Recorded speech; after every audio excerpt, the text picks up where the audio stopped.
Thank you, Dr. Mir Saab. Dear brothers and sisters, ladies and gentlemen, I would like to invite Ambassador Dr. Asad Majid Khan Saab. If there is anybody here who has not,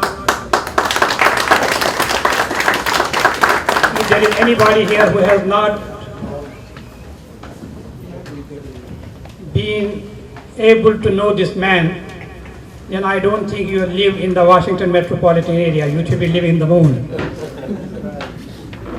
He is the Pakistani ambassador to the United States. He has also been Pakistani ambassador to Indonesia, Japan, maybe next time Indonesia. He has been the additional foreign secretary of government of Pakistan. And to me, very interestingly, he has been coordinator of G77 of the United Nations. Why it is interesting that if everything goes well, the next chairman of G77 will be Ambassador Munir Akram, inshallah, because he has already offered his candidacy for that, inshallah. Dr. Saab has PhD in international relations, but not from Qaid-e-Azam University. He has PhD from Kyushu University, Japan. It is really my honor and pleasure to present to you Ambassador Asad Majid Khan Saab, who represents the state of Pakistan.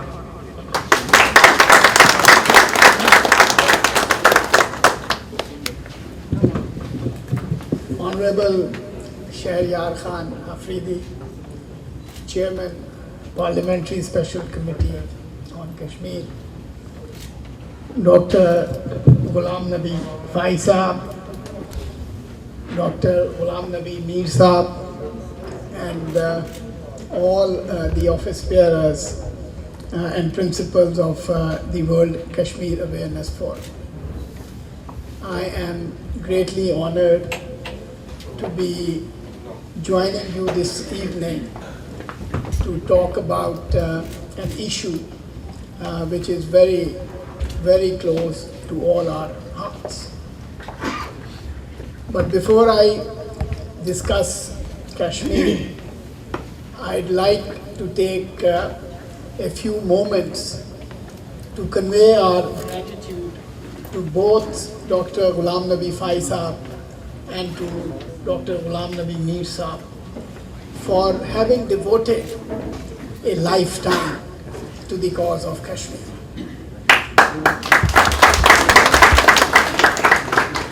And through their dedication and through their determination, no matter what the odds were, they kept the Kashmir flag flying in this country. And for that, I think all the Kashmiri Americans and Pakistani Americans owe a debt of gratitude to both these luminaries of the Kashmiri cause. Today, Kashmir faces a very unusual and unprecedented situation. There is a government in the Indian illegally occupied Jammu and Kashmir, and there is a government in India that has unfortunately turned everything upside down by going back even on the commitments that the Indian leadership had made to the people of Kashmir. They have violated their bilateral agreements and arrangements with Pakistan, and on top of that, they have also violated the international commitments that they had made to the UN Security Council in terms of promising the Kashmiris their right of self-determination. And through the actions, the unilateral actions that India took on August 5, 2019, they have tried to alter the status on the ground. And this is clearly unacceptable to the people of Kashmir. This is clearly unacceptable to the people of Pakistan.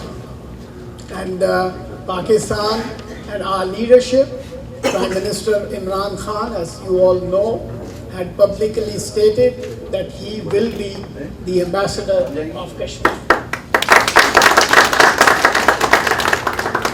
And I can tell you that the Prime Minister and his entire government has left no stone unturned in bringing the Kashmiri cause, in highlighting the atrocities that are being committed in Kashmir to the attention of the international community. I give you one recent example of his speech at the UN General Assembly, and not just that speech, but also the Foreign Minister of Pakistan had 25 meetings with his counterparts during the UN General Assembly in New York.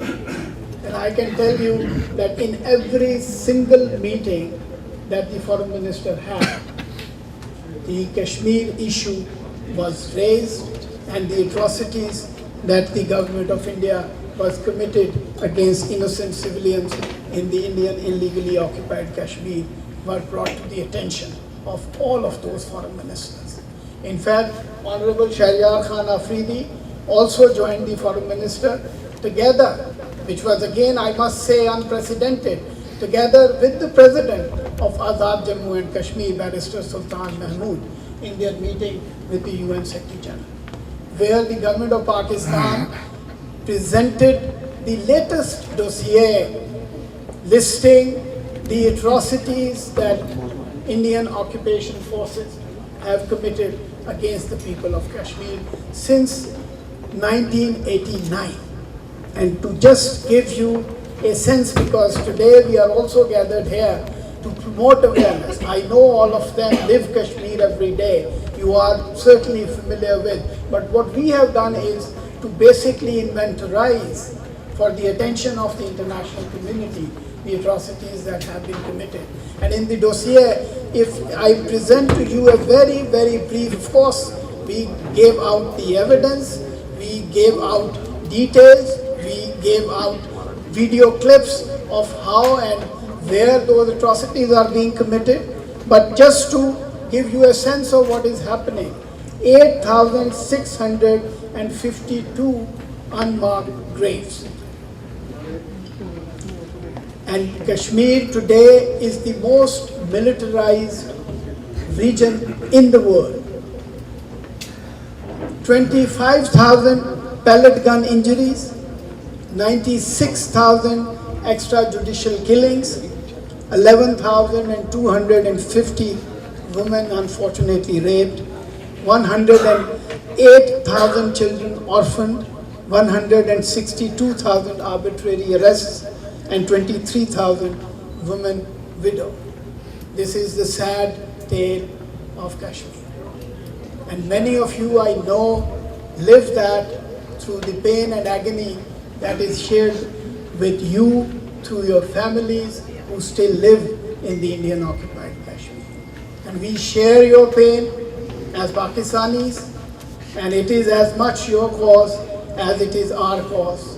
And Pakistan government remains committed to providing the moral, diplomatic and political support. What happened at the funeral of esteemed Sayyid Ali Jilani is really an indication of the desperation, I would say, and the manner in which it was done is absolute indication of the desperation of Indian government and the extent to which they can stoop low in suppressing the voice of Kashmiris. But I think I would be remiss in not acknowledging the important role that our community, the Kashmiri American community, the Pakistani American community has to play. Since after August 5, 2019, the community, the Pakistani American community and the Kashmiri American community came together to become the voice of voiceless Kashmiris. And as a result of that, we clearly saw the halls of Congress moving and noticing the oppression in Kashmir. there were at least 64 messages, letters, tweets, and statements issued by both the members of the House and the Senate. And in that, I must thank the important role that the community played.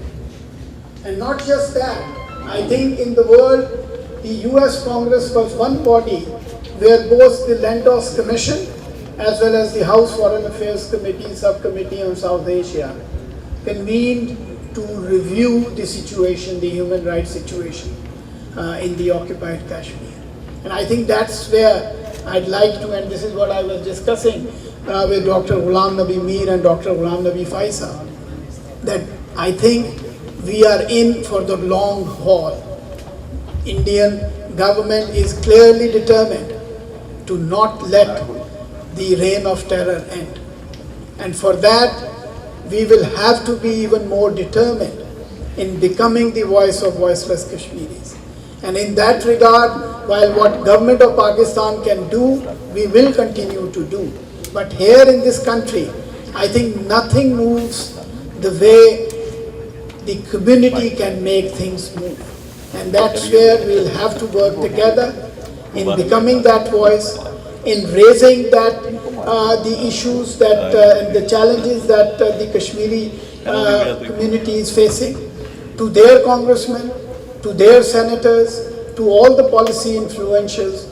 And in that regard, I think this Kashmir Awareness Forum and all those bodies that are working to highlight the atrocities being committed against innocent civilians in Kashmir have to come together, because what we are seeing is that the Indian government is determined to not let up their oppression. And also what we are seeing is the worst fears that we had coming true in terms of a very concerted effort being made to change and alter the demography of the Kashmir. And already we see that more than 400,000 fake domiciles have been issued. And that is what we feared, and that is what we actually flagged to the policy community here, that all these actions essentially are basically designed to alter the basic situation on the ground. And this is where we are as Pakistan Embassy and we as representatives of Pakistan very clear-eyed on the basis of the instructions that we received from Islamabad to continue to provide all diplomatic, moral and political support, and the presence of the chairman of the Special Committee on Kashmir from our parliament is really a clear reflection of our determination and commitment to the cause of Kashmir. So I thank the organizers once again for organizing this very important get-together, and I look forward to continue to working with you in highlighting the cause of Kashmir here in the United States.